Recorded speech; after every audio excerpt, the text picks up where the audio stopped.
तो लीजिए प्यारे विद्यार्थियों, आप लोग अपने कक्षा 9वीं के गणित विषय के आज हो चुके क्वेश्चन पेपर के उत्तर का मिलान कर लो, जिससे कि प्यारे विद्यार्थियों आपको पता चल सके कितना पेपर आपका सही हुआ और कितना क्वेश्चन पेपर प्यारे विद्यार्थियों आपका गलत हो गया। पूरा का पूरा पेपर का प्यारे विद्यार्थियों देखो, आप लोग यहाँ से उत्तर के मिलान को कर लीजिएगा।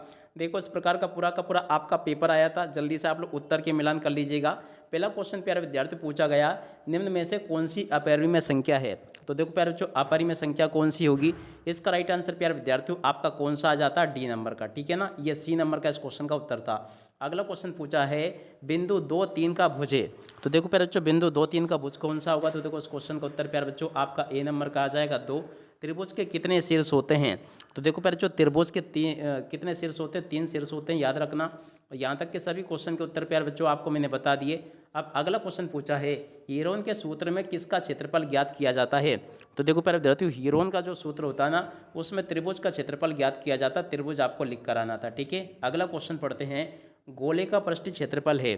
तो देखो प्यारे बच्चों, गोले का पृष्ठीय क्षेत्रफल क्या होगा, 4πr² इस क्वेश्चन का उत्तर था। ठीक है, यहाँ तक कि इन क्वेश्चन के उत्तर को देख लो।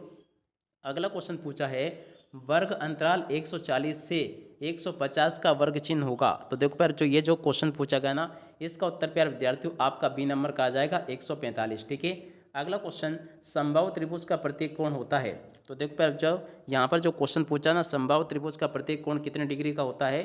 समबाहु त्रिभुज का प्यार विद्यार्थियों प्रत्येक कोण होता है 60 डिग्री का। ठीक है, और अब अगले क्वेश्चन के उत्तर को देखते हैं, एक त्रिभुज की 3 भुजाएं 3 सेंटीमीटर, 4 सेंटीमीटर और 5 सेंटीमीटर है, तब त्रिभुज का परिमाप होगा। 8वें नंबर का जो क्वेश्चन प्यारे बच्चों पूछा गया है, इसका उत्तर आपका आ जाता ए नंबर का। ठीक है ना, ये इस क्वेश्चन का उत्तर होता कौन सा, ये वाला। ठीक है, तो ये भी मैंने आपको बता दिया। और अब अगला क्वेश्चन प्यारे बच्चों पढ़ते हैं, क्या दे रखा है, शंकु का वक्र पृष्ठीय क्षेत्रफल है। तो देखो प्यारे विद्यार्थियों, शंकु का वक्र पृष्ठीय क्षेत्रफल क्या होगा, देखो πr/l इस क्वेश्चन का उत्तर होगा बी नंबर का। ठीक है, यहाँ तक के सभी क्वेश्चन के उत्तर प्यारे विद्यार्थियों आपको मैंने बता दिया। वर्ग अंतराल 40 से 50 में ऊपरी सीमा है। देखो प्यारे विद्यार्थियों, वर्ग अंतराल 40 से 50 में ऊपरी सीमा क्या होगी, 50 होगी। ठीक है, अगला क्वेश्चन प्यारे विद्यार्थियों पढ़ते हैं, क्या दे रखा है यहाँ से आप लोग पढ़ लीजिएगा। 0.6 एक संख्या है। देखो प्यारे विद्यार्थियों, 0.6 एक कैसी संख्या, तो देखो यहाँ से आपको लिख देना परिमेय संख्या। क्या लिखोगे, परिमेय संख्या है। ठीक है, अगला क्वेश्चन पढ़ते हैं प्यारे बच्चों, क्या पूछा है, बिंदु 5 4 की एक्स अक्ष से दूरी होगी।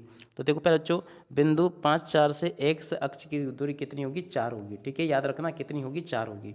अगला क्वेश्चन पढ़ते हैं, पूरा कोण का योगफल होता है। तो देखो प्यारे बच्चों, पूरा कोण का योगफल कितना होता है, यहाँ से आपको लिख देना 90 डिग्री होता है। याद रखोगे, पूरा कोण का योगफल कितना होता है, 90 डिग्री। ठीक है, अब अगला क्वेश्चन प्यारे बच्चों पढ़ते हैं, क्या दे रखा है, एक समद्विबाहु त्रिभुज में भुजाएं बराबर होती है। देखो प्यारे विद्यार्थियों, एक समद्विबाहु त्रिभुज में भुजाएं कितनी, 2 भुजाएं बराबर होती है। क्या लिखोगे, यहाँ पे 2 आपको लिख कर आना था। सामान्यतः चतुर्भुज में सम्मुख कोण होते हैं। देखो प्यारे विद्यार्थियों, सामान्यतः चतुर्भुज में सम्मुख कोण क्या होते हैं, बराबर होते हैं। यहाँ पे क्या लिखना, आपको बराबर आपको लिख कर आना है। ठीक है, अब अगला क्वेश्चन, एक वृत्त की समान जीवाएं वृत्त के केंद्र में दूरी पर होती है। तो देखो प्यारे बच्चों, एक वृत्त की समान जीवाएं वृत्त के केंद्र से समान दूरी पर होती है। क्या लिखोगे, वृत्त के केंद्र से प्यारे बच्चों ये समान दूरी पर होती है, समान इस क्वेश्चन का उत्तर आ जाएगा। ठीक है, अब अगले क्वेश्चन को प्यारे बच्चों पढ़ते हैं, हीरोन का सूत्र होता है। तो देखो प्यारे बच्चों, यहाँ पर आपको हीरोन का सूत्र लिख कर आना था, ऐसे √, और उसके बाद में यहाँ पे आपको लिखना था एस, और उसके बाद में देखो आपको लिखना था s-a, और उसके बाद में फिर आपको लिखना था यहाँ पे s-b, और उसके बाद में फिर आपको लिखना था यहाँ पे s-c। ठीक है ना, यहीं पर लिखना था प्यारे बच्चों, ऊपर यहाँ पे जगह नहीं बची ना, इसलिए मैं यहाँ पे आपको लिख कर बता रहा s-c, इस प्रकार से आपको ये लिख कर आना था। ठीक है, और उसके बाद में देख सकते हो प्यारे बच्चों, आगे आपके पेपर में परीक्षा में क्वेश्चन इस प्रकार से पूछे गए हैं। देख सकते हो प्यारे विद्यार्थियों, यहाँ पर आपका 18वां क्वेश्चन पूछा है, किस प्रकार से, आयत चित्र में सभी आयतों की चौड़ाई होती है।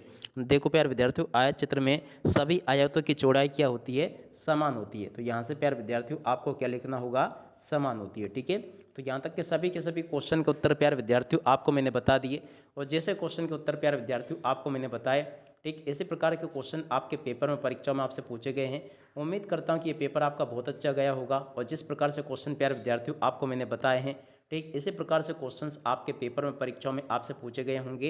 एक भी क्वेश्चन का उत्तर प्यारे विद्यार्थियों देखो यहाँ से आपका मिस नहीं हुआ होगा। ठीक है, प्रश्न नंबर 35 प्यारे विद्यार्थियों आपके पेपर में इस प्रकार से पूछा गया था, 35, 36, 37, इस प्रकार से आपके पेपर में परीक्षाओं में आपको क्वेश्चन देखने को मिले होंगे। देख सकते हो पूरा का पूरा पेपर प्यारे विद्यार्थियों यहाँ पर मैं आपको बता चुका हूँ। इसी प्रकार से क्वेश्चंस आपके पेपर में परीक्षा में आपको देखने को मिले होंगे। ठीक, देख सकते हो प्यारे विद्यार्थी, पूरा का पूरा जैसा पेपर मैंने आपको बताया था ठीक उसी प्रकार का क्वेश्चन पेपर आपसे परीक्षा में पूछा गया है। और इसी के साथ में प्यारे विद्यार्थियों देखो एक बात और मैं आपको बता दूँ कि आपका जो सामाजिक विज्ञान विषय का पेपर जो कि आपका 11 मार्च को होने वाला है, हमारे चैनल पर आ चुका है, जल्दी से जाओ और उसको देख लो अच्छी प्रकार से। ठीक है, अब इसी के साथ में इस वीडियो को यहीं पर पूरा करते हैं। नमस्कार, जय हिंद, जय भारत।